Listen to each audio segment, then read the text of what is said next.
샬롬. 예, 감사합니다. 샬롬. 샬롬. 네, 샬롬. 오늘은 요한복음 8장에 있는 말씀인데요. 1절부터 11절까지, 엄밀히 말하면 7장 53절부터입니다. 이 성경을 가만히 보시면요, 제가 가지고 있는 이 성경에도 53절이라는 글자 다음에 그 괄호 표시가 있는 걸 보입니다. 보입니까? 네. 저도 있거든요. 네. 예. 이 괄호 표시가 언제까지 있냐면은 11절 마지막 하시니라 맞아요. 괄호 표시가 있죠. 네. 이게 무슨 뜻이냐? 이게 이제 그 영어 성경에는요, 괄호가 아니라 아예 줄이 이렇게 밑줄처럼 시작과 줄을 이렇게 끊어서 시작에도 줄, 끝에도 줄. 이 뜻이 뭐냐면 이 본문은 옛날에 그 성경 원문에는 없었다. 근데 없었는데 왜 지금 우리 성경에 이렇게 있지? 이런 질문이 나오는 거죠. 신약 성경의 그 원문하고 역본하고 사본이 수많이 많습니다. 수없이 많이 있습니다. 수없이 많은데 그 중에 이 가장 중요한 4개 내지 5개를 꼽자면, 뭐 예를 들면 시내산 사본, 알렉산드리아 사본, 안디옥 사본, 이런 사본들은 굉장히 권위가 있어요. 거의 원문에 가깝다라고 할 정도로 권위가 있는 사본들입니다. 거기에 없다는 거예요. 왜 없을까? 이 왜 없을까? 이 이야기는 굉장히 유명한 이야기입니다. 이 가늠하다가 현장에 잡힌 이야기는 예수님의 사랑을 설명할 때는 꼭 나오는 이야기거든요. 그런데 이것이 이제 고대 그 필사본 성경에는 없다고 하는 이 문제를 가지고 이제 학자들이 굉장히 연구를 하고 고민을 했습니다. 왜 없을까? 또 없는데 왜 이렇게 집어넣었을까? 제가 이제 그 이야기를 나중에 이제 이 설교 중간에 제가 다시 언급을 하겠습니다만은, 일단 오늘 주제가 이 간음이에요. 간음. 여러분, 이 간음이라는 이야기는 듣기만 해도 기분이 안 좋고 좀 이렇게 거북스럽고, 그다음에 이런 주제가 성경에 있다는 것 자체가 좀 뭐라 그럴까요? 야, 정말 이런 못된 여자가 다 있나, 이렇게 이제 우리가 얘기를 하잖아요. 더군다나 간음을 하다가 현장에서 잡혔어요. 야, 그러면 이 여자가 얼마나 창피하고 부끄럽고 그렇겠습니까? 여러분, 여기서 이 여자가, 이 당시의 여자가 어떤 어떤 형편이 있었는지 알아요. 여자가 누구냐? 여러분 다 요새 여자, 요새 21세기를 살아가는 미국에 살아가는 여자하고 2000년 전 중동의 예수님 당시의 여자하고는 비교할 수가 없습니다. 너무 불쌍하게 살았어요. 옛날에 우리 한국 사람들도 이렇게 여자들이 불쌍하게 살았잖아요. 중국 사람들도 옛날에는 불쌍하게 살았잖아요. 여자들이 그 있잖아요. 사람 취급을 못 받았던 거예요. 한마디로 말하면. 오죽하면 숫자를 헤아릴 때도 여자는 수에 안 났잖아요. 남자의 수만 해가지고 3,000명, 5,000명이지 여자는 숫자에 안 쳤어요. 뭐 우리나라 한국 그 옛날에 그 여자가 그 천대를 받고 멸시를 받은 거는 그 논외로 하더라도 이스라엘에서는 여자가 어떤 상황이었는지 잠깐 알 필요가 있어요. 일단 여자는 자기 재산을 등기를 할 수가 없어요. 자기 재산이 없어요. 기업을 물으려면 남자가 있어야 됩니다. 그러니까 아무리 내가 유산을 받을 게 많아도 여자는 꽝이에요. 여자가 결혼을 해서 그 남편이 받아야 되지 자기는 못 받는 거예요. 그럼 어떻게 살아요? 그러니까 쉽게 말하면 은행에 어카운트를 오픈을 못 하는 거예요. 아무것도 경제활동을 할 수가 없어요. 거기다가 여자가 가서 뭐 땅을 파고 일한다? 여자가 땅을 파고 일하면은 어느 그 농토 토지 주인이 여자를 그 인부나 혹은 하인이나 무슨 모습으로 여자 모습 들어봤어요? 없잖아요. 집에 가서 일하고 뭐 빨래하고 청소하고 밥하는 거는 있지만 들에 가서 일하는 건 없다 이 말이에요. 그러면 천상 여자가 할 수 있는 게 이제 집안일 가사 도우미처럼, 그러면 이제 그 집에 하녀가 되는 거예요. 그것이 유일하게 여자가, 혼자 된 여자가 살아갈 수 있는 방법이었어요. 그래서 성경에 고아와 과부를 살피라는 말은 가장 그 살기가 생존이 어려운 사람들을 예를 든 게 이 두 종류의 사람들이에요. 고아지나면서 고아. 고아가 어떻게 살아요? 엄마 아빠가 없는데. 그 고아나 과부가 같은 거예요. 옛날에는. 그 정도로 이렇게 어려운 상황이었습니다. 여자의 이런 상황에 비추어서 결혼을 생각해야 돼요. 결혼을. 지금은 결혼을 하게 되면 남자와 여자가 동등한 권리를 가지잖아요. 그죠? 당시는 안 그랬습니다. 여자는 동등한 권리가 아니라 굉장히 뭐라고 할까요? 불공평한 대접. 불공평이라는 말도 할 수 없을 정도로 거의 남자의 부속물처럼 그냥 취급받는 그러한 모습으로 살았어요. 그런데 여자가 간음을 했다. 이거는 완전히 그냥 뭐랄까, 그냥 돌로 쳐서 그냥 머리통이고 그냥 다리고 다 깨트려가지고 죽여도 아무도 할 말이 없는, 사회가 그렇게 인정을 하는 그러한 죄악이 바로 이 간음의 죄악입니다. 사실은 저는 이 본문에서 많은 분들이 얘기합니다. 간음한 남자가 아니라 왜 간음한 여자일까라고 하는 부분이죠. 여러분, 이 당시에 간음한 여자들이 많지 않았습니다. 간음을 어떻게 합니까, 여자가? 자유가 있어야 되잖아요. 어째 혼자 어디 가기도 하고 혼자 차 타고 뛰고 다니고 그래야 간음을 할 텐데, 여자들이 맨날 집에서 아침 저녁 점심 밥 해야지, 빨래해야지, 남편과 자식들과 온 동네 사람들의 감시망에 있는 게 여자인데 어디 가서 제가 간음을 합니까? 정말 이 여자가 누구인지 궁금해졌어요. 저는. 더군다나 더 놀라운 사실이요, 이때가 초막절이에요. 초막절은 전부 가족들끼리 모여갖고 가족 단위로다가 뒷마당에 초막 지어놓고 잠자고 하거든요. 근데 어떻게 간음을 어디서 누구와 합니까? 한번 생각을 해보세요. 이 초막절에 간음할 남자가 있다 가정합시다. 아주 나쁜 유대인이 있어갖고 이 초막절날 가족들하고 하니까 혼자 몰래 이제 간음하러 나왔다. 가족들이 다, 그 가족이 모일 때는 옛날 대가족이잖아요.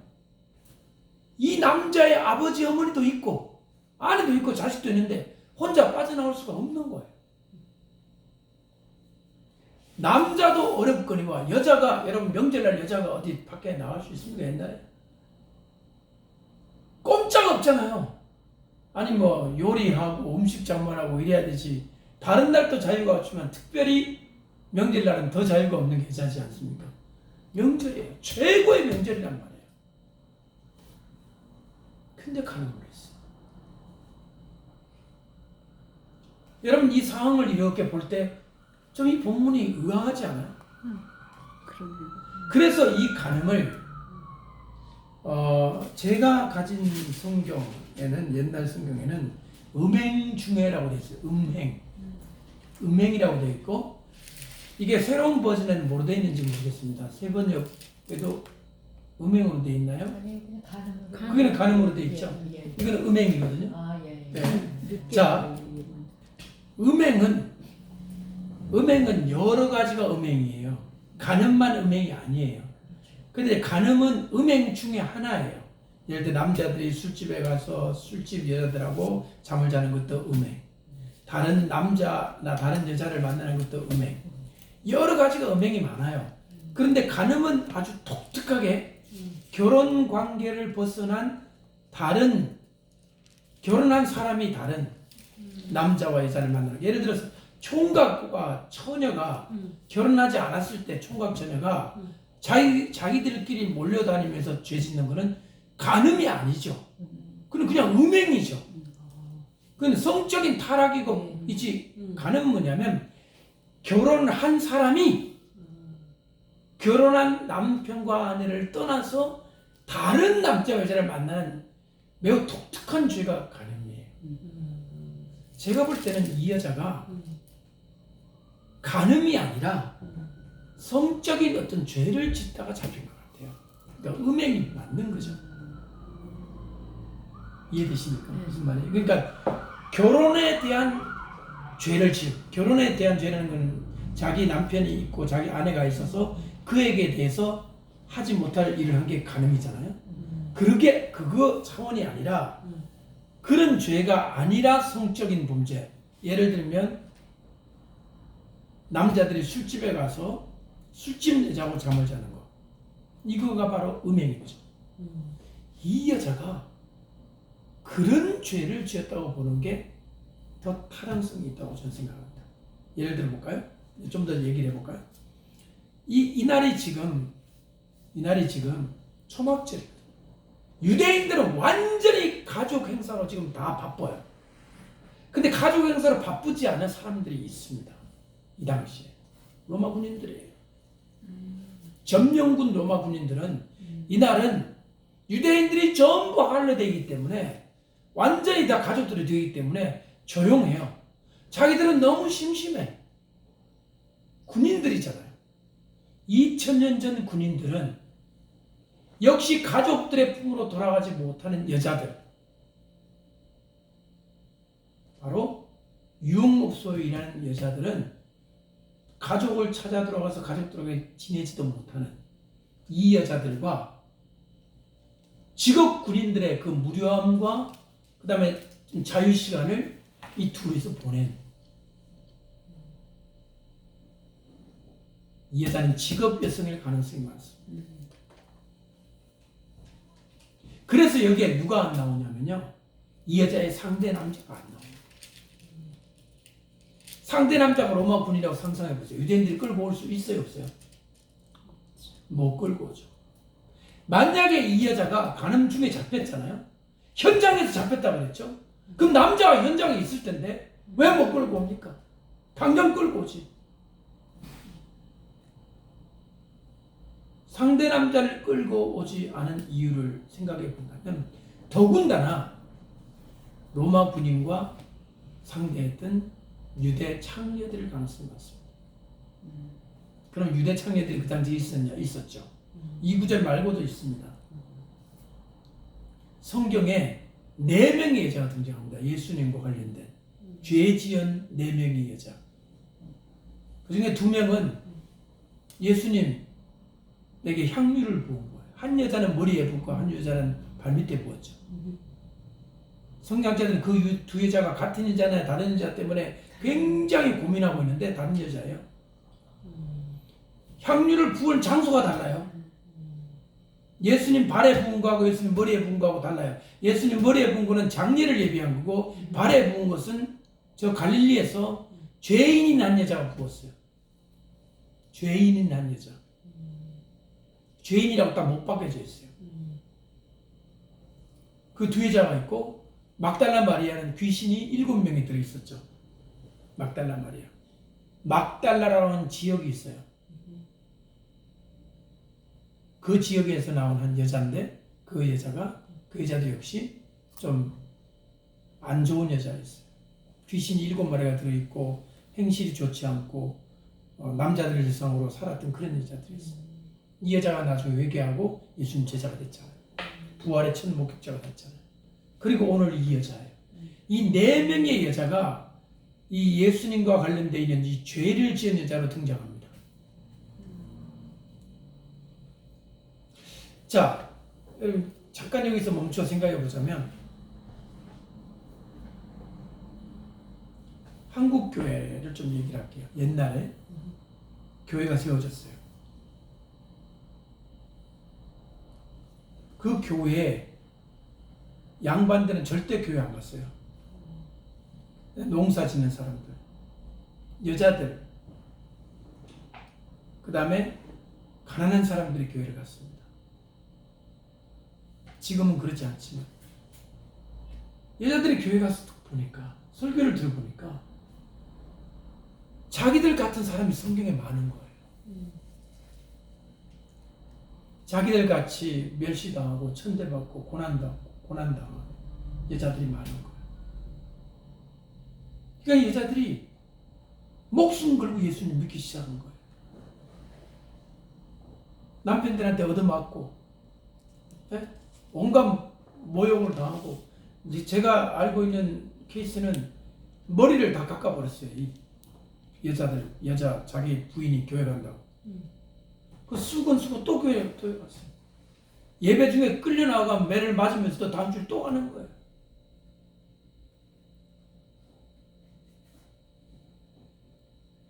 그렇게 이제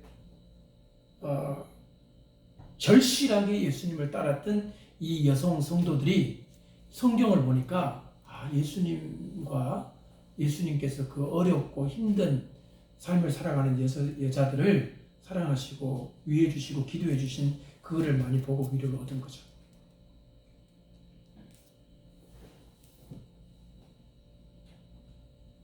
제가 볼 때는 이 간음이 아니고 음행이었고 직업여성이었고, 더군다나 초박절에 이런 죄를 짓는다고 해서 잡아온 것으로 볼 수 있어요. 그런데 예수께 데리고 갔죠. 어떻게 할까요? 여러분 다 알고 있지만 이거는 함정이죠. 모세는 돌로 쳐 죽이라고 그랬는데 어떻게 할까요? 함정입니다. 왜? 예수께서 만약에 그래 죽여라, 그러면은 예수님을 살인죄로 고발할 수 있어요. 왜냐하면 이 당시는 로마의 점령가 있었기 때문에 유대인들은 종교법을 가지고 사람을 죽일 수가 없었죠. 그래서 예수를 죽이고 싶어도 못 죽였던 이유가 바로 그거죠. 누구의 허락을 받고야 죽였죠? 빌라도, 로마 총독의 허락이 떨어져야 죽일 수 있었던 거예요. 여자도 마찬가지예요. 그러니까 예수님을 일부러 꼬드기는 거예요. 만약에 죽이지 말라 그러면 예수님은 율법을 범하고 율법을 범한 사람을 그냥 풀어주는 거짓 선지자로 이제 고발하려고, 그렇게 이제 이렇게도 고발당하고 저렇게도 고발당하는 이제 진퇴양난의 상황으로 예수님을 몰아넣은 거죠. 이런 예는 많습니다. 가이사에게 세금을 바쳐야 됩니까? 바치라 그러면 로마에게 이렇게 찬성하는 민족의 반역자로 몰라 그러고, 바치지 말라 그러면 세금 바치지 말라는 그런 충동질을 했다고 로마 당국에 이제 고발하려고. 이 두 가지 항상 예수님에게 얘들이 이렇게 이제 함정을 파놓고 했던 겁니다. 여러분 이 당시에 가늠한 사람들에게 어떤 형벌을 내렸는지 제가 공부를 해보니까 너무 흥미로운 사실인데요. 여러분 배tub 있죠? 집에 가면 배tub 있잖아요. 이런 통 같은 거, 통이 아니죠. 배tub 있잖아요. 그 정도 높이에 보다 조금 더 높은 통에다가 사람을 세워놔요. 남자를 양쪽에다 이렇게 줄을 묶어놓고 사람을 세우고 그 배tub에 똥을 채워요. 그러면 똥이 발바닥에서부터 무릎까지 똥이 죠. 냄새가 막 나잖아요. 그런 상황에서 목에는 부드러운 헝겊으로, 밖에는 딱딱한 헝겊으로 가지고 양쪽으로 죽을 때까지 당겨요. 목을 졸라 죽였어요. 가늠한 남자도, 여자도 그렇게 죽였어요. 그게 바로 뭐냐면 미시나 유대 장로들의 법이었어요. 그러니까 예수님 당시는 이렇게 했던 거예요. 근데 모세는 뭐라 그러냐면 돌로 쳐 죽이라고 그랬어요.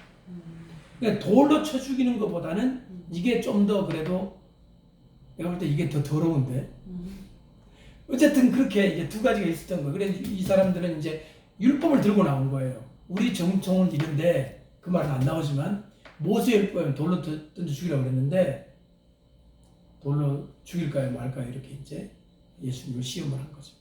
재밌는 것은 왜 안에는 부드러운 손급이냐니까, 얘가 이제 목졸려 죽여도 목에 흔적이 나면 안 된대요. 하나님이 직접 심판하셨다라고 믿고 싶어서 흔적을 남기지 않게 하려고 부드러운, 자기들은 당겼을 뿐이고 죽인 건 주님이 죽였다. 그렇게 해서 이제 처형을 하는 방법이 있었습니다. 그러면 남자가 반드시 필요한 거죠. 죽일 남자가. 죽일 남자가 없는 거예요. 자, 그럼 여기서 제가 하나 질문을 던져보겠습니다. 많은 사람들이 본문을 읽고 화를 내는 분도 있어요. 아니, 이 못된 간음을 예수님이 어떻게 저렇게 쉽게 그냥 없던 걸 해주지? 이상해. 아니, 이 본문을 이렇게 읽어가지고 수많은 가늠하는 사람들이 생긴 거 아니야? 라고 이제 사람들이 생각을 해요. 여러분 읽으면 어떻습니까? 예수님이 이렇게 여자 보고 이렇게 뭐라 그럴까? 나도 너를 정죄하지 않는다. 나도 너를 정죄한다. 이 말을 듣고 아멘입니까? 좀 불편하십니까? 이런 못된 여자를 벌을 취하지 말이야. 이 못된 여자를 벌을 주고 여자여 너는 지옥에 나가라. 그러나 회개하면 용서해 주겠다. 이렇게 해야 되는데 나도 너를 정죄하지 않는다. 너무 가볍다는 거예요. 가볍다고 생각 안 하세요? 좀 한마디 예수님이 콱 눈에 눈물이 나게 얘기해 줘야 되는 거 아니에요? 여러분 그런 생각 안 하시나 봐요. 이제 지금 답변을 안 하는 거 보니까. 아니면 반대로 예수님의 사랑이 너무 훌륭하시다. 이렇게 끌려갔고 사람들을 다 보는 데서 옷도 제대로 겨우 줄 수 있고 나온 이 여자를 그냥 달달달달 떨고 이게 잘못하면 돌에 맞아 죽을 수도 있고 하는 이 여자를 예수님이 용서해 주셨네. 참 감사하다. 이렇게 아멘으로 감사가 느껴지시는지, 아니면 세게 해야 되는데 예수님 너무 마음이 약하시구만 이렇게 불편하신지, 제가 굳이 대부분 답변을 묻지 않겠습니다. 잘 생각을 하고 계세요. 오늘 우리 성도님 중에 한 분, 제2자로 시작되는 형제님이 나한테 와서 목사님 예수님이 마지막에 가서 다시는 죄지지 말라고 했지 않았냐고. 그것까지 봐야 진짜 예수님 용서를 알게 되는 거라고 해서 맞습니다. 어떻게 그래서 예수님 용서는 그것까지 가야 진짜 용서죠. 그러니까 자기는 그렇게 생각합니다. 이 자리에 계신 어느 분의 아드님이십니다. 너무나 내가 자랑스러웠어요. 제가 그거는 가르치지 않았거든요. 근데 그거를 읽고 왜냐면 그걸 들을 때 얼굴이 확 이렇게 굳어져가지고 굉장히 심각하게 몰입을 하더라고요. 아내들과 여기 앞에 와서 밥 먹을 때 와서 그 얘기를 하더라고요. 사실 예수님 말씀이 가벼운 말씀은 아니죠. 가서 다시는 죄를 짓지 말라 이 말은 엄청난 경고와 무거운 책임감을 준 거죠. 괜찮다. 간음이 무슨 죄냐? 또 해라. 이 얘기는 절대 아니잖아요. 절대 아니거든요. 대체 짓지 마라. 그렇잖아요. 그런데도 예수님이 그렇게 분명히 다짐을 받고 죄 짓지 말라고 했음에도 불구하고 나도 너를 정죄하지 않는다 이 말 자체가 오해를 불러일으키는 거예요. 오해. 어떤 오해를 불러일으키느냐? 예수님은 기본적으로 사랑의 예수님이구나. 사랑이시구나. 우리도 누구를 정죄하면 안 되는구나. 여기서 끝나는 거예요. 제가 지금 한 말이 틀린 말입니까? 맞는 말입니까? 맞는 말이죠. 사랑해야죠. 용서해야죠. 정죄하지 말아야 되죠. 그런데 만약에 여러분 어떤 사람이 있다 들었어요. 나 간음했는데요. 정죄하시면 안 되죠. 요한복음 8장 보세요. 여러분 이렇게 뻔뻔하게 나오시면 여러분 어떻게 하실 것 같아요? 나쁜 놈이죠. 이해되십니까? 여러분 그런 현상이 일어나고 있다는 거예요. 제가 이제 이 문제를 가지고 제 아내하고 대화를 했습니다. 왜 초기에 이 본문이 없을까?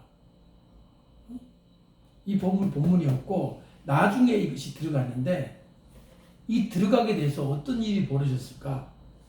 그러면서 나는 얘기가 뭐냐면 간염을 하는 사람들이 이 본문을 보고 위로를 받을 것 같다. 위안.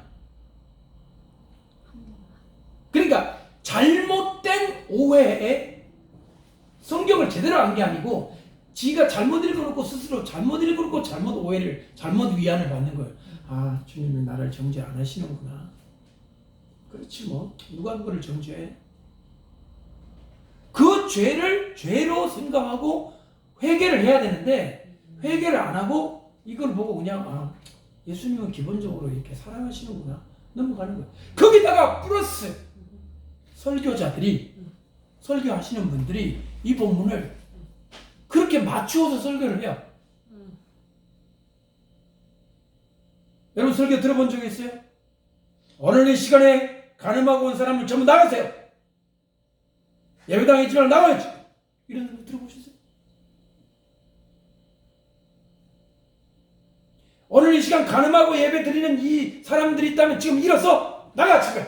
전부 다 집에 가. 우리 교회는 간음한 사람 필요 없습니다. 하고 방에다 써붙여놨어요. 간음한 사람은 출입금지. 제가 지금 좀 과한 얘기지만 이렇게까지는 안 하더라도 이렇게까지는 할 수가 없죠. 사실은 우리가 용서하고 사람을 죄를 뉘우치게 하는 게 교회지 막 그렇게 나가 이거는 교회가 아니죠. 제가 좀 과하게 얘기한 거예요. 이해되시죠? 예. 그런데도 경고가 필요하다는 거죠. 경고, 워닝. 예를 들어서 목사님 나가라고 하는 게 아니라 맨날 죄 짓고 간음하면서 여기 와서 뻔뻔스럽게 앉아있는 사람들은 지금 시간 회개하시라. 이 정도는 할 수 있잖아요. 들어본 적이 없어요, 저는. 왜? 그렇게 하면 다음 주에 교회 안 나와요, 그 사람. 안 나와. 성도가 줄어. 한 100명쯤은 안 나와버려. 한 1000명이 돼서. 왜 안 나오지? 아니, 그 교회 가니까 괜히 나 불편하게 한다. 죄인 아닌 사람이 누구냐? 나도 죄인, 니도 죄인, 에브리바디 죄인인데 맨날 교회 갈 때마다 죄를 회개하라고 하면은 교회 내가 왜 가나? 안 그래도 내가 죄인인 거 아는데 교회 가는 용서를 해줘야지. 사랑하십니다. 예수님 여러분을 사랑하십니다. God loves you. 이렇게 해줘야 되지. 회개하라 그러면은 난 그 교회 안 가. 여러분 가스불송 중에 어떤 가사가 있냐면요.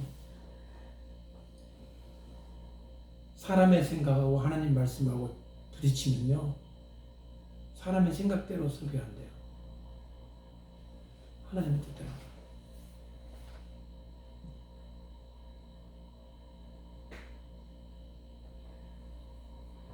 저는 이 본문 자체가 문제가 있는 게 아니라 이 본문이 가져오는 오해가 많은 부작용을 낳은 게 사실이라고 생각합니다.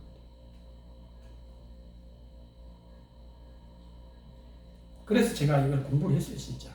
왜 이게 처음에 없었는지.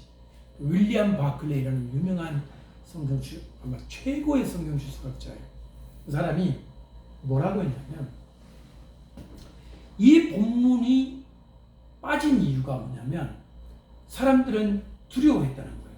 이 본문이 들어가서 사람들에게 오해를 일으킬까봐 넣지 않았다는 거예요. 예수님은 가뜩이나 별명이 뭐냐면 세리와 죄인의 친구라는 별명이 있었는데 이 본문까지 들어가면 예수님은 완전히 죄를 가볍게 취급하시는 그런 분으로 오해를 할 수 있다. 그래서 뺐다는 거예요. 근데 왜 지금 여러분 이게 들어가 있느냐?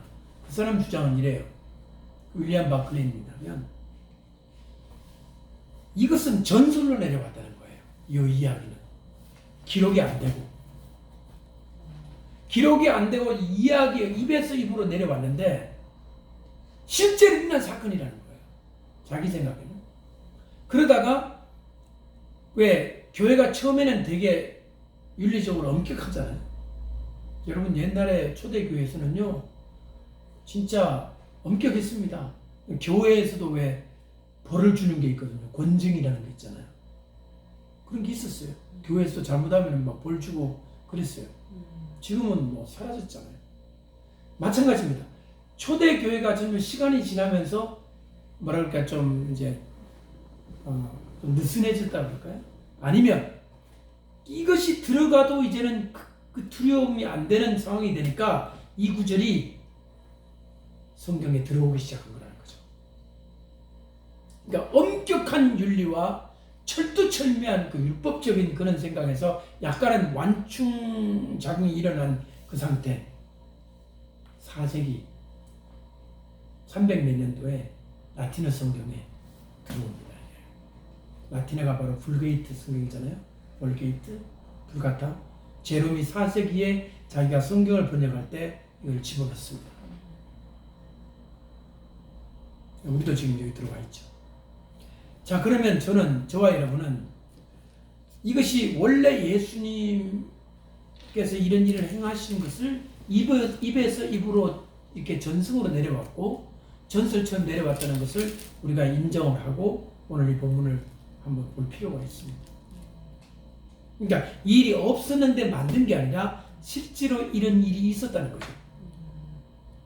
자, 그리고 나서 이 본문을 한번 살펴보도록 하겠습니다. 여러분, 여자가 얼마나 지금 두려운 상태일까요?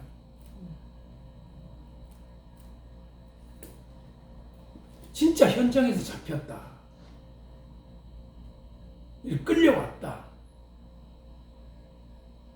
근데 많은 사람들이 지켜보는 데서 지금 완전히 옛날에 무슨 뭐 인민재판 시간이에요. 그죠?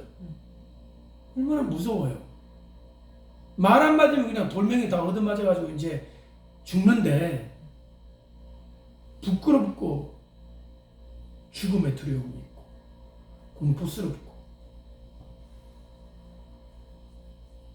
성경에는 이 여자가 회개했더란 구절이 단 한 구절도 없습니다. 자, 그런데 없지만 여자가 이때 웃었을까요? 울었을까요? 울었죠. 울었다는 구절 없어요. 울었을 겁니다. 이때 안 우는 사람이 어디 있겠으며 이때 탄식 안 하는 사람이 어디 있겠습니까? 지금 너무나도 상황이 그러니까 말을 못해서 그렇지 만약 이 여자가 말하라 그러면 한 번만 살려주십시오부터 해가지고 불쌍히 여겨달라는 말 하고 싶은 말이 얼마나 많겠습니까? 근데 지금 말도 할 수가 없어요. 말도 기록이 안 돼 있어요. 여자는 완전히 지금 덜덜 떨고 있는 그런 공포의 상황이죠. 오직 누구만 얘기하느냐? 바리새인들과 서기관들, 예수님만 대화를 주고받고 있습니다. 여러분, 그러니까 이 상황을 여러분들이 한번 잘 이렇게 5D로 3D로 한번 생각해 볼 필요가 있습니다. 두려운 상황이다. 절망이다. 여러분, 죽음보다 부끄러운, 죽음보다 두려운, 죽음보다 싫은 부끄러움, 이런 말을 생각해 본 적 있으세요? 다시 한번 얘기해 볼게요. 뭐가 더 무섭냐? 죽는 것보다 더 부끄러움이 더 무섭다. 죽는 것보다 부끄러움이 더 무섭다. 이해되세요? 무슨 말인지?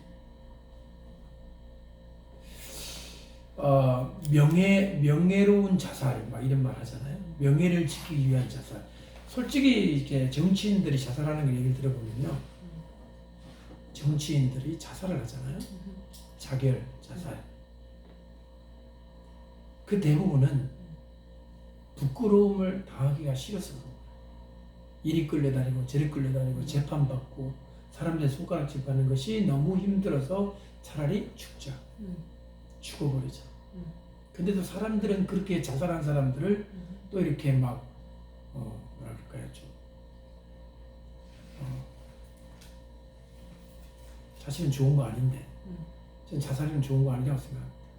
저는 진짜 위대한 사람은 부끄러움을 다 당하는 사람이 오는 겁니다. 왜냐하면 자기를 위해서가 아니라 나는 부끄럽지만 역사에 책임지는 존재가 맞는 거거든요. 그게 진짜 용기예요. 자살하는 게 용기가 아니라 그 모든 걸 다 겪으면서 역사에 자기의 흔적을 남기면서 교훈이 될 그런 교훈을 대고 자기 주장할 건 주장하고 그게 용기입니다. 진짜 용기지. 죽어버리는 거는 제가 무책임한 거예요. 진짜 용기가 아니에요. 어떤 사람은 죽을 용기도 없어 그렇다 그러는데 진짜 용기는 그 부끄러움을 이겨내면서까지 끝까지 법의 심판을 받고 자기가 정말 잘못했다 느끼면 그 잘못의 대가를 치르는 것이 용기예요. 어떻게 생각하세요? 네. 안 그렇습니까? 네. 뭐 여러분 아는 누구가 만약에 죄를 지었다. 꼴까다 자살해버리면 더 얄밉지 않아요? 아니 사과를 하고 용서를 구하고 대가를 지불하고 깜빵에 가고 그러면서 내가 정말 내가 다 잘못했습니다라고 끝없이 사과를 하고 용서를 구하면서 책임지는 자세로 나오는 게 그게 더 어쩌면은 한 가닥 그래도 양심을 가진 사람이 할 도리 아니에요? 저 사람 좋은 게 아니에요. 근데 이 여자는 지금 자살할 기회도 박탈당했어요. 끌려갔으니까. 여러분 유대인들은 이런 문장이 있습니다. 모든 유대인들은 세 가지의 죄를 짓기 전에 차라리 죽는 게 낫다고 해요. 세 가지. 그 죄 첫 번째가 우상 숭배예요. 두 번째는 살인. 세 번째는 간음이에요. 뭐 하는 게 차라리 낫다? 죽는 게 낫다. 그 죄를 짓느니 그 전에 죽는 게 훨씬 낫다는 거예요. 제가 생각했어요. 우리 크리스천은 어떻게 생각할까? 자살하는 얘기 아니에요. 이 사람은 지금 교통사고나 뭐 이런 걸로 죽는 게 낫다는 거예요. 우리도 이렇게 생각할까? 우리 크리스천들도 내가 차라리 저 죄를 짓는 것보다는 내가 참 죽어버리는 게 낫다 이렇게 생각할까? 아니면은 그렇게까지는 생각하지 말고 혹시 죄를 짓더라도 회개해야지 이렇게 생각할까? 물론 그렇다고 뭐 유대인들이 뭐 굉장히 거룩하고 홀리하다 그런 얘기는 아니에요. 이것도 그냥 한 문장이니까 그들은 믿는 사람도 있고 안 믿는 사람도 있으니까요. 제가 지금 말하는 건 뭐냐면 이 간음의 죄가 살인죄와 연결이 된다는 거예요. 그만큼 무서운 죄라는 거예요. 왜 그럴까요? 참 공부할 제목이 참 많습니다. 여러분, 왜 간음이 죄가 될까요? 간음이 죄가 되는 이유. 첫 번째는 약속을 깨뜨렸잖아요. 당신만을 사랑하겠습니다. 이거 결혼했잖아. 왜 딴 여자를 봐? 그럼 넌 배신했네. 배신자잖아요. 언약을 깨뜨린 죄죠. 카버넌트. 언약을 깨뜨린 죄가 첫 번째로 떠오르는 거잖아요. 두 번째는 뭘까요? 간음을 하면 어떻게 돼요? 자식을 낳죠. 목사님 요즘 뭐 피임이 잘 되는데요. 그건 2000년 전에 피임 없었어요. 간음을 해서 자식을 낳으면 어떻게 될까요? 그럼 뭐 어떤 상황이 됩니까? 그 간음을 해서 낳은 자녀는 어떻게 돼요? 행복해요? 그러면 간음을 해서 자식을 낳았는데 원래 부인의 자식들은 어떻게 돼요? 죄를 보면서. 이거는 완전히 이거는 희한한 상황이 되는 거잖아요. 자, 여기서 진짜 질문이 뭐냐면 자식을 낳는 것은 자식을 낳는 거 있잖아요. 남자와 여자의 자식을 낳는 것은 이거 어메이징한 거 아니에요? 인간이 밥을 먹고 살아가면서 최고로 할 수 있는 일이 자식이 태어나는 거예요. 자, 보세요. 하나님이 빛을 만드시고 세상을 만들었잖아요. 인간은 뭘 만들 수 있어요? 인간이 뭘 만들 수 있는데요? 인간이 뭐 자동차 만들고 인간이 뭐 우주선 만들고 이런 거 말고 인간의 생명을 만들 수 있는 게 유일한 자녀예요. 가장 하나님을 닮은 일이 자녀 생산이거든요. 근데 그것이 딴 사람하고 만들 수 있어요. 여기서 좀 뭔가 심각하게 느껴집니까? 왜 간음이 죄가 되냐면 인간적으로나 도덕적으로나 그러니까 이 사람이 살아가는 사람과 사람의 모습에서는 언약을 깨뜨리는 게 최고의 죄가 되는 거죠. 하지만 하나님 입장에서는 뭐가 되냐면 생명을 잉태하고 출산할 수 있는 엄청난 거를 딴 데 가서 했다는 거예요.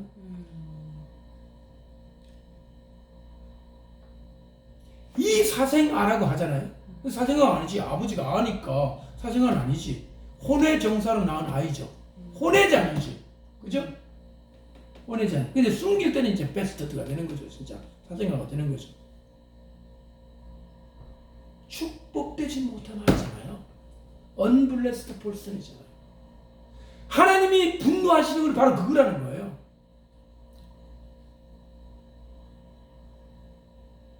여러분, 간음이 죄가 되는 이유를 정확히 아셔야 돼요. 우리는 사람들한테 쏘리하고 부인한테 큰 죄를 짓고 남편한테 죄를 짓는 것에서 끝나요, 보통. 거기서 화를 내요.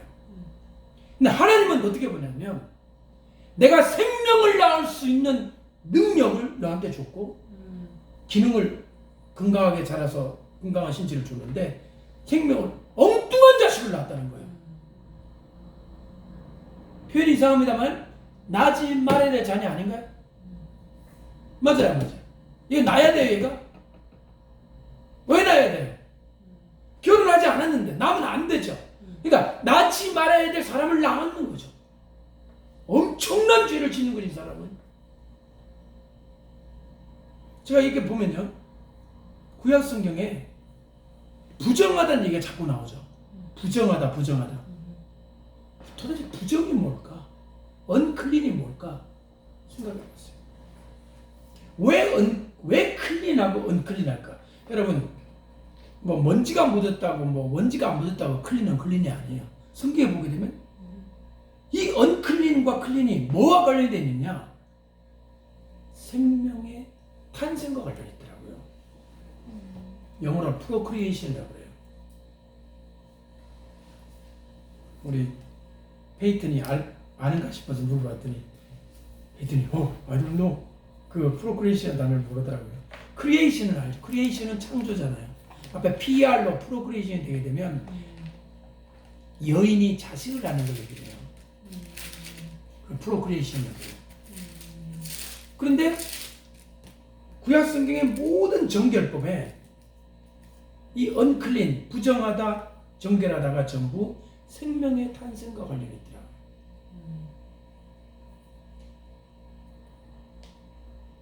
있더라고요. 젊은 여자들이 맨스를 하잖아요. 왜 그게 부정하죠? 뭐 그거가 무슨 뭐 병을 일으키는 것도 아니고 전염병도 컨테이저스한 것도 아니고 왜? 그냥 좀 보기가 그래서 그러나? 좀 무서워서 그러나?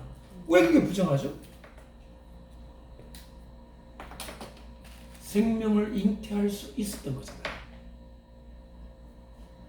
생명이 잉태되면 멈춰요, 안 멈춰요? 멈추죠. 생명을 잉태하지 않는 상태로 흘러나왔기 때문에 부정한 거예요. 또 반대로 남자가 설정을 하면 부정하죠. 왜? 생명을 잉태할 것이었거든요. 똑같은 거. 간음이 왜 이게 죄가 되느냐? 자, 보세요. 그 남자가 자기 부인과 관계돼서 자녀를 100명을 낳아도 그건 홀리한 거야. 근데 여기 엉뚱한 여자에게 딱 1명을 낳아도 그것은 안 되는 거예요.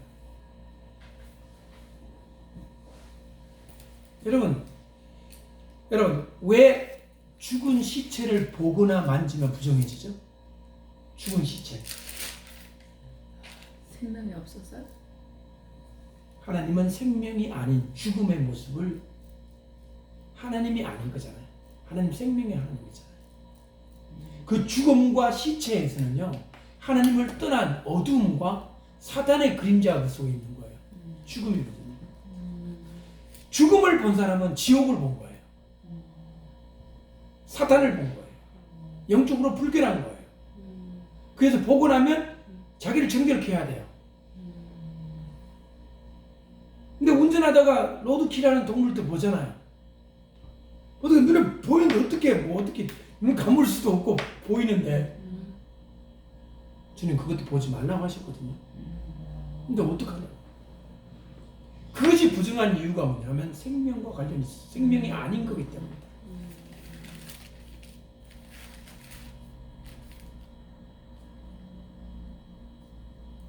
여러분, 우리는 간음이나 음행을 쾌락의 차원에서 보고 있어요.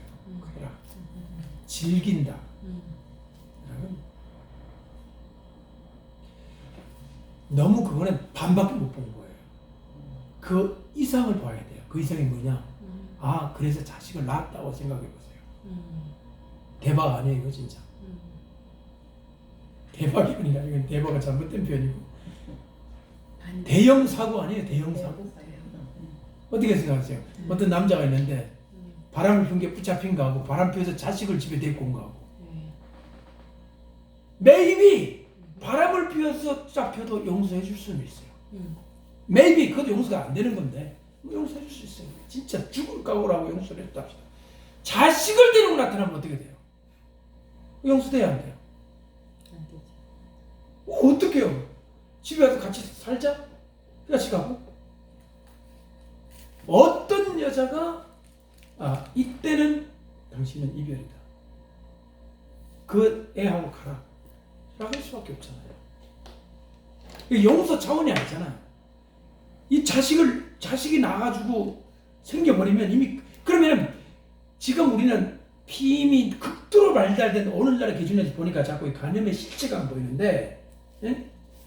피임이 불가능한 시절이죠, 그때는. 뭐 아무리 주기를 맞추고 그래도 그게 됩니까, 그게? 예?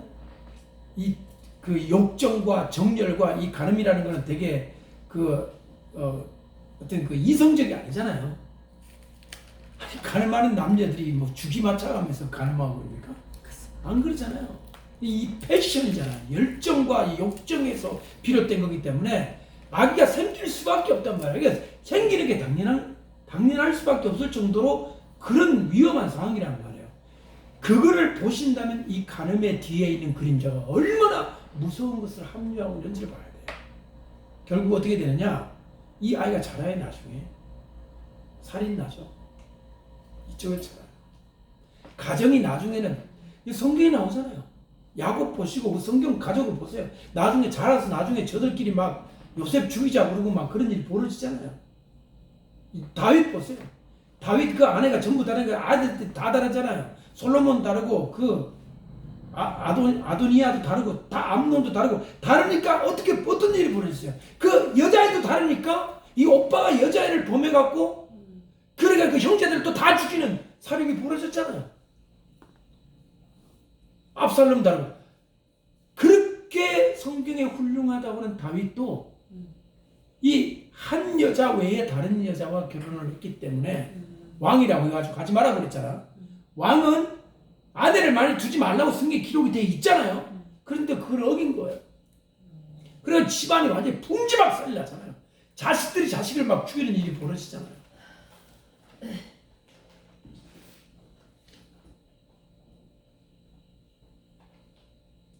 여러분, 저주가 있다면, 간음의 저주가 있다면 생명과 관련이 있어서 저주입니다. 나지 말아야 될 생명체가 태어나고 나지 말아야 될 자식을 태어나고 그로 인해서 불행의 씨앗이 들어가서 가정을 파괴시키고 멸망을 시키기 때문이죠.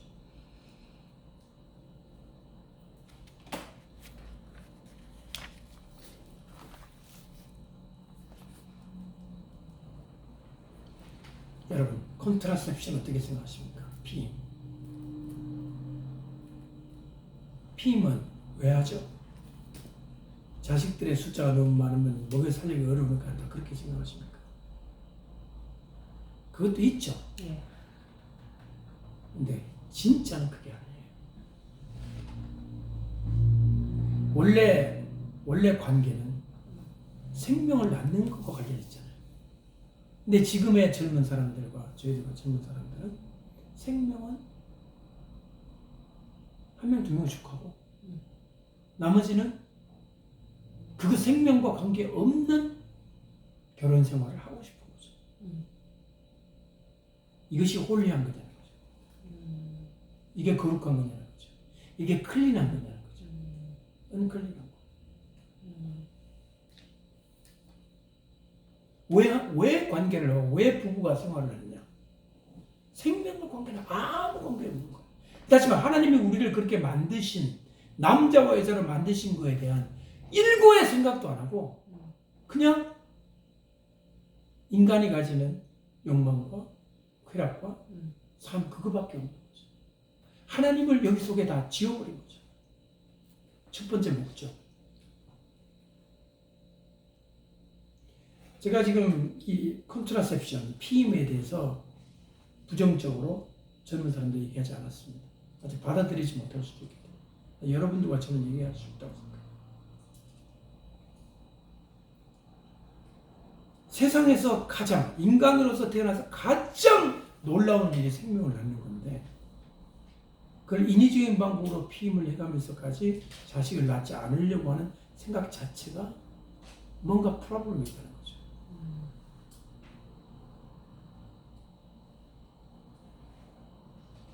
여러분, 이 본문은 많은 생각을 하게 합니다. 정말 인간이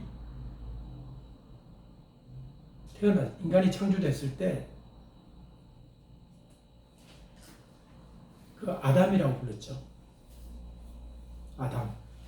아담이 진흙이라는 뜻에서 흙이라는 뜻에서 나온 거예요. 아담아. 네. 그래서 아담이 남자 이름이면서 사람 이름이에요. 아담 하면요 남자 이름 되지만 또 사람 이름도 돼요. 근데 이브가 만들어졌잖아요. 왜 만들어졌어요? 몇 가지 이유가 있어요. 이브를 창조한 이유 첫 번째가 뭐냐면 가장 중요한 거는 첫 번째가 뭐냐면 혼자 있는 것이 독차지 못하다. 아담이 혼자 있는 것이 보시기에 좋지 않은 거예요. 독차하는 게 보기 좋지 않았어요. 그럼 뭐예요 이게? 친구로, 컴패니언, 동반자로 하나님이 만들어주시는 거예요. 그러니까 아내의 첫 번째 존재 목적은 컴패니언이에요. 컴패니언, 친구로서 하나님 만들어주시는 거예요. 자, 친구는 기능이 아닙니다.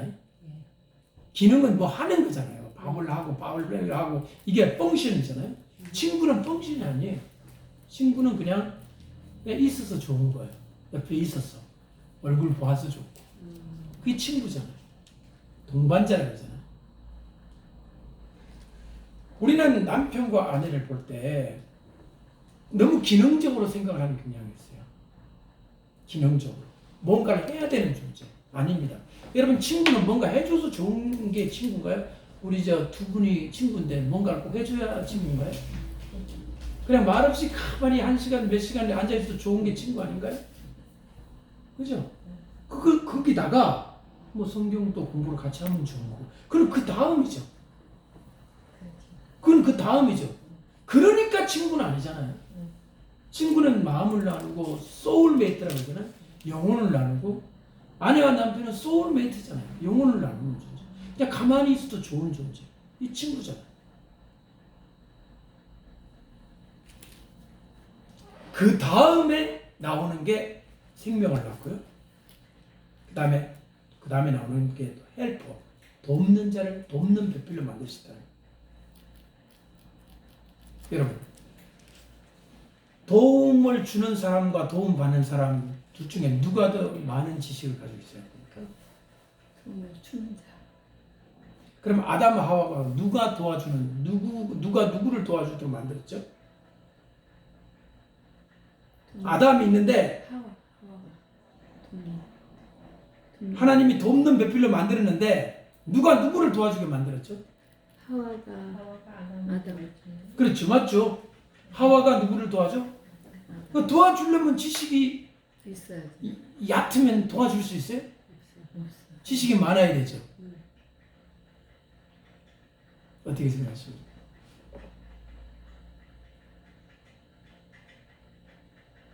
제가 말한 지식은 이해의 폭을 말하는 겁니다. 뭘 더 많이 외우고 더 많은 진짜 뭐 학교를 다니고 이런 게 아니라 이해의 폭이 훨씬 넓어야 되는 거예요. 누가? 도와주는 사람. 자, 그럼 뱀이 사과란다. 그 선악과 따먹으러 왔을 때 하와가 이해의 폭이 넓었으면 그렇게 대답했을까요?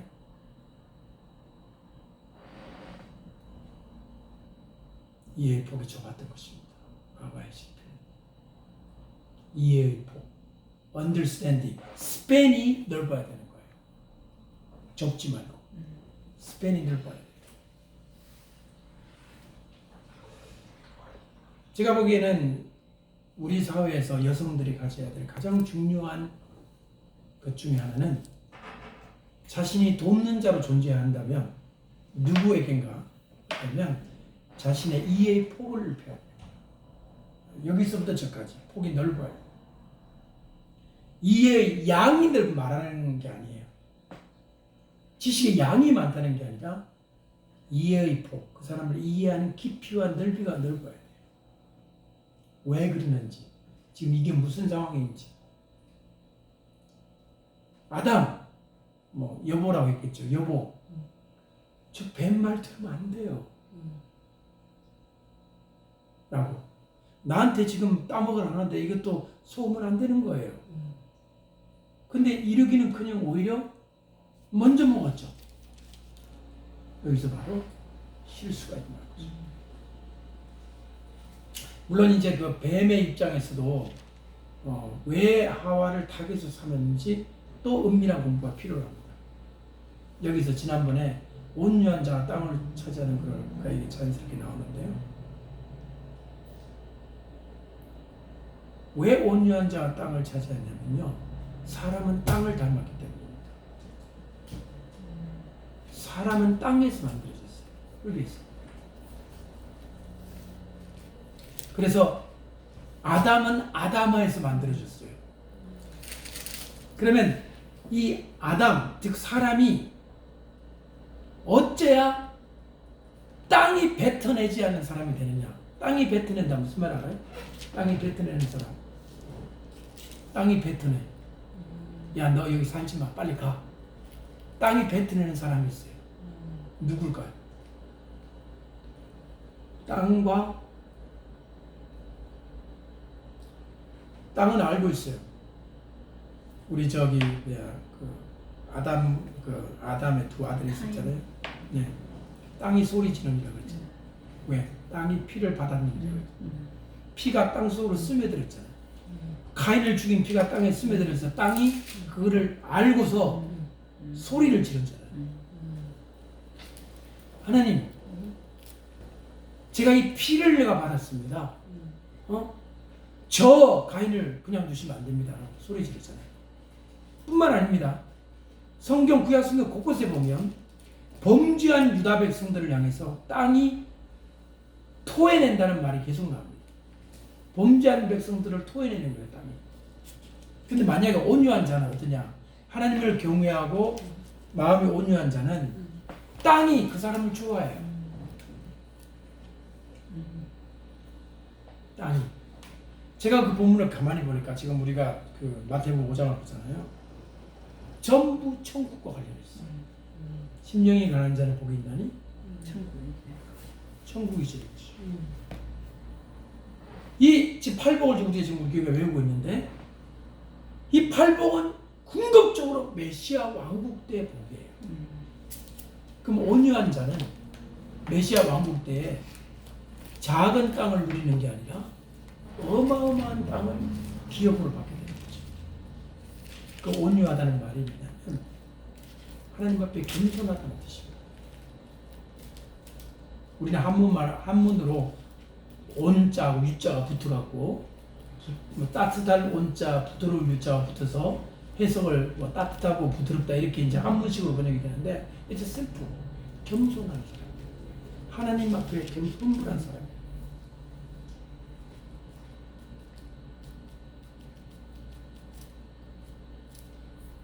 여러분, 왜 예수님이 이 말씀을 하시냐면 이 말씀 하실 때 이런 이해가 배경이 되어 있습니다.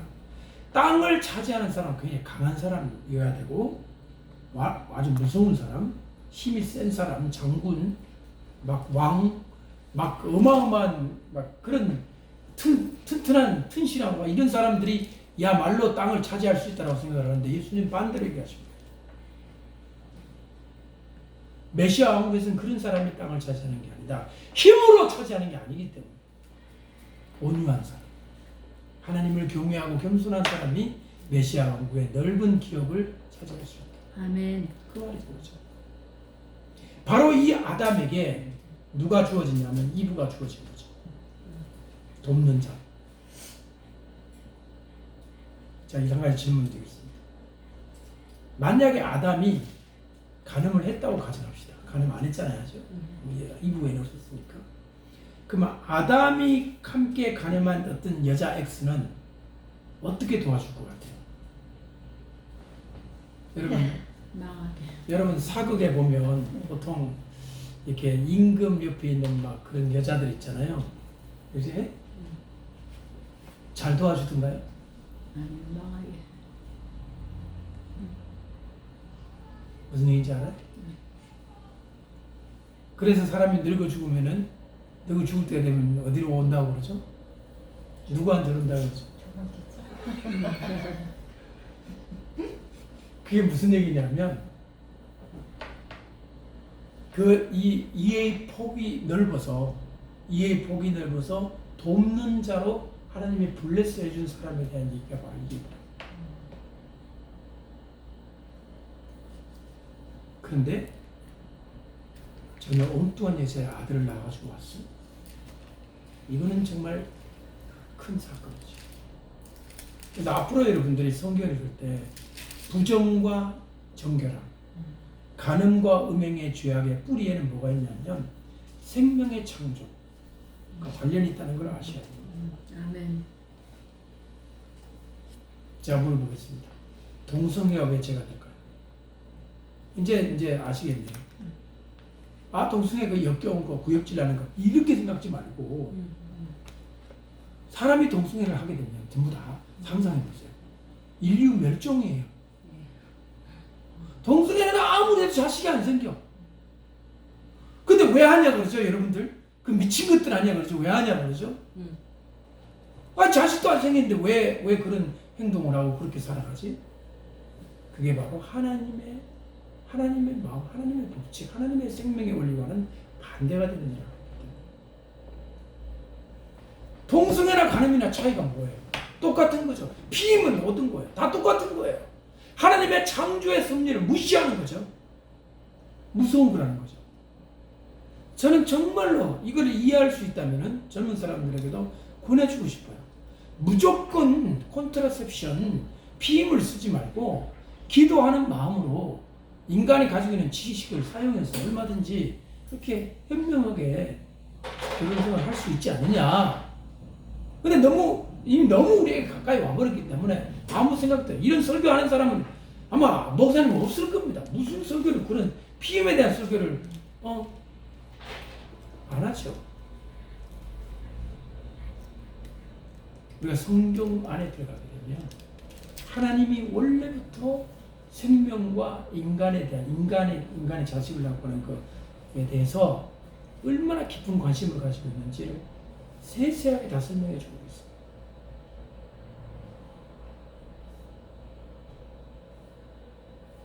마지막은 한 가지만 더 마지막으로 설명하고 싶은 것은 예수님의 그 태도입니다.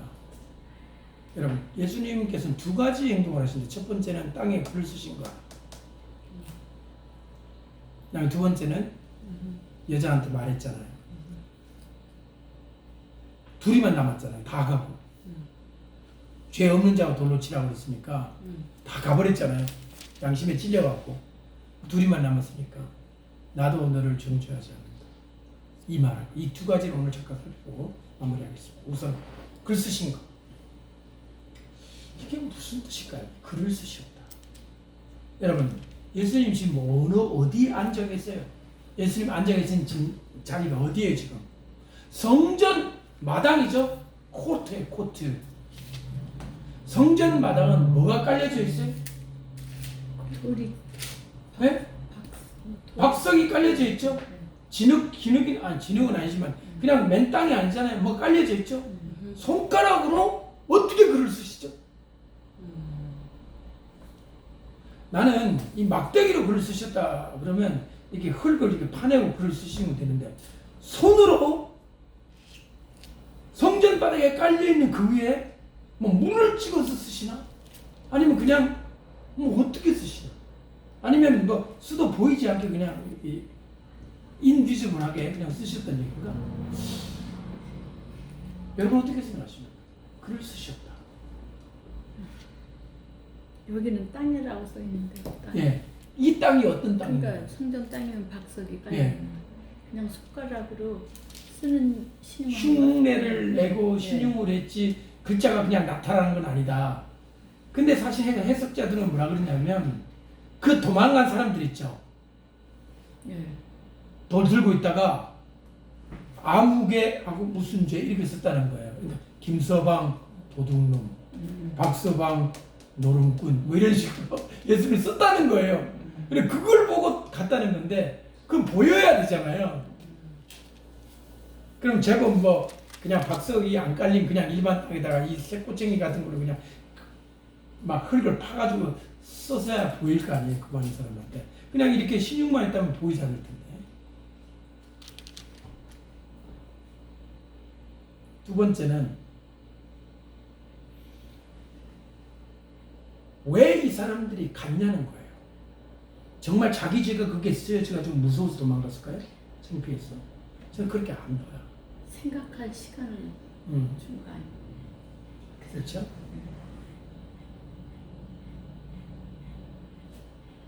이에 대해서 랍비, 현직 랍비시고 예수님을 믿는 유대 랍비이신 요셉 수람 장로님은 이렇게 설명하셨어요. 자기는 이때 쓴 글이 신명기에 나와 있는 죄를 지은 사람을 처벌을 할 때 어떤 그 기준이 있거든요. 그 구절을 썼다는 거예요. 신명기 구절을. 예수님이 이분의 추정이에요. 그 사람들이 그걸 보고 나는 저 구절에 해당되지 않으니까 그냥 자기는 책임질 위치에 있지 않기 때문에 한 사람씩 자리를 떠났다. 그렇게 설명을 하고 계시죠. 미스터리입니다. 아직도 저도 몰라요. 아무도 모릅니다. 예수님이 무슨 글을 쓰시는지는 nobody knows. 성경에 기록하고 있잖아요. 예수님한테 진짜 이야말로 천국 가서 여쭤볼 부분입니다. 뭘 쓰셨습니까? 성경은 침묵하고 있습니다. 여러분 이제 마지막으로 생각할 점이 뭐냐면 나도 오늘을 정죄하지 않는다. 어떻게 생각하십니까? 나도 오늘을 정죄하지 않는다.